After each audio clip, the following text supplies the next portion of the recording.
Okay, so again, CES was a big deal last week. Virtual reality was a prediction that I made last year. I'm excited about this technology.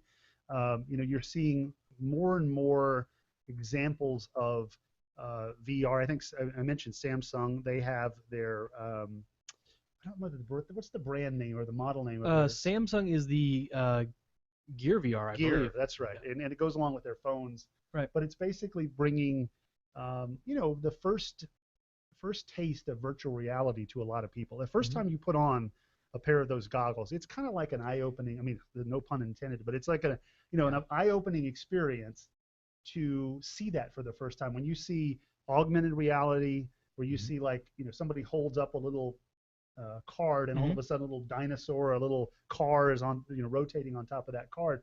That's pretty cool. And Yeah. most people haven't experienced that. Most people in the we're all geeks and we probably see this stuff earlier than Yeah. than most, but it really is fantastic when you give somebody that tool. I saw an article the other day where a doctor was visualizing um, I don't know if it was a heart or a brain or a tumor or something. They were trying to really see how to attack this problem, and they used a very low cost, probably something like the Samsung Gear, Mhm. to visualize in 3D what their radiology, had. Yeah. They can slice and dice you with a picture nowadays, but Mhm. really visualizing that in 3D To is get difficult. inside and see And what they it's did like. it, and they helped Yeah. this girl, and that's going to go to everybody. Every mainstream company is going to start to have, an opportunity now to bring that to their customers and their users. Yeah.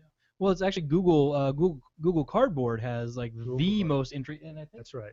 I actually have it in my backpack. So here we go. So this is the Google Cardboard. It's literally cardboard, and so you just pop it out and do a little bit of origami, and it turns into a nice little VR machine, right? Pair of goggles, Pair of basically. goggles, Yeah. basically. Yep. And man, my kids, I got a 5-year-old, and he just loves this thing.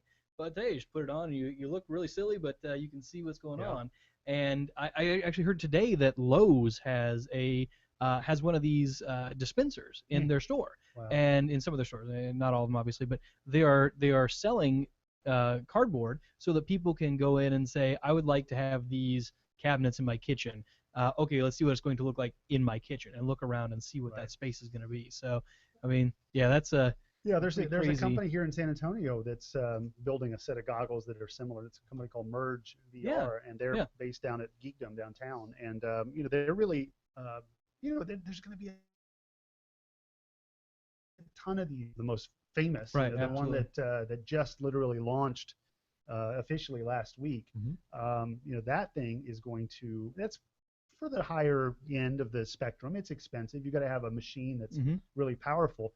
But my point in making this prediction is the prices are going to come down very rapidly. Cardboard couldn't get much cheaper, No, right? no. And the goggles are going to be pervasive. They're going to be Hmm. available almost everywhere. Every GameStop, every Best Buy is going to have these goggles. Every phone vendor and manufacturer is going to want to tie it together. Mhm. Every app store is going to have a plethora of uh, you know 3D enabled or VR enabled or augmented reality assisted applications.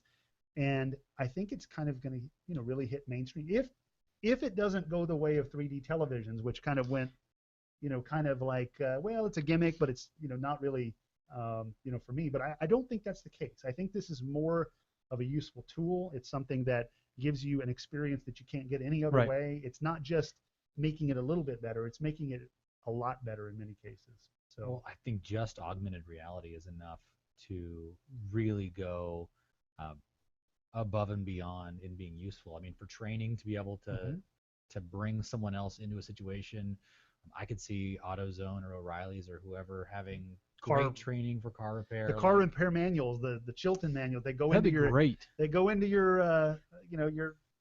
where's eyeglasses, yeah, right? I mean, where's this widget? What tool do I need that's to right. get that bolt off? All this stuff could just be right there. It'd be insane. Yeah. And Medical, it will happen big time in yeah, Yeah, in absolutely. surgery or in the battlefield. People that are medics trying to save somebody in a trauma situation will mhm, have the access to the best technology, the best expertise on how to do that, and it'll be right there in the goggle. Goggles are going to come to you're seeing it in helmets for motorcycle riders. You're seeing it in skiers and bicyclists. That's kind of like the mainstream where we're seeing that first. But I think that it's just going to go to so many more places and industries than we even can predict right now. It's going to be in your car. I mean, think about augmented reality on your front display, windshield. It's basically going to be like a HUD. Yeah, that's right. And you're going to be able to see which restaurants as you drive down the road, which locations. Yeah.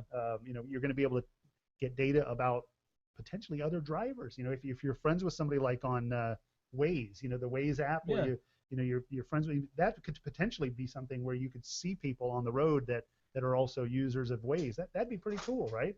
And I think that's just a matter of time and getting the technology embedded in our world. Yeah, I think so. I'm really interested to see, like you mentioned, augmented reality. I think is going to be used by many, many, many consumers. It's going to be standard in vehicles, I think, and then that virtual reality is going to be Entertainment, 3D, and 3D, exactly, all that kind of stuff. The gaming is going to be huge. Yeah, it's going to be great. Movies, making movies more interactive. But even there, you've got a lot of work to do to get that whole chain of events that has to happen. It's not just about the goggles. It's about the production. It's about the infrastructure. And that was really what my prediction was about, was where does all that data get stored? Exactly. Where does it get streamed from? Where do we got to have strong connectivity, just like in the IoT example. We've got to have good connectivity because 3D is only as good as your content or your stream of video. The or weakest game. link in the Right. chain That's is gonna pull it all down. That's right. So